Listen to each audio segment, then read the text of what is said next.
feveranye natuwisna hurbanisi tanjungo are mama si papa nanga miya joro wana kare na tika mbahirinu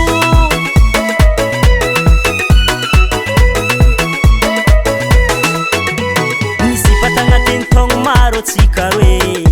tapakefte amuringi tukantango hitinzo venira tika mbantunulu atika upata be vadiko maesa miyafe mora mora mora mora Pasha valmitine I ultima panna limite limite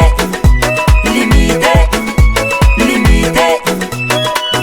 allo koi fangara hanchang fatiala ko nai fangara fitranga no chimanino fascia valmitine fama franzuzi suea no mitera no halago nazambo fali fali mahita no madiu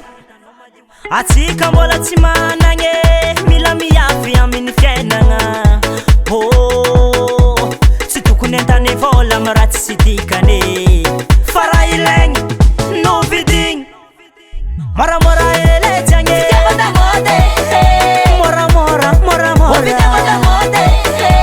Pasha valmitine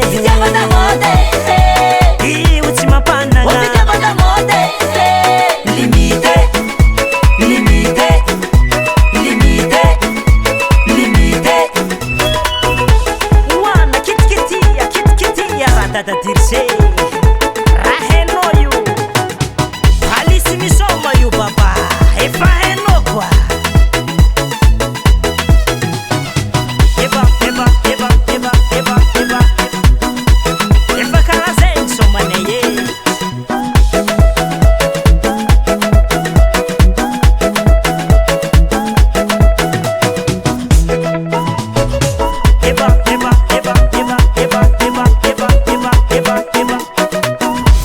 natuna latsa kutamikese no fityavako hazarati nyefatipise kono vadiko yala nrenda renda yala nfandanyanga yala maeza mtsitse na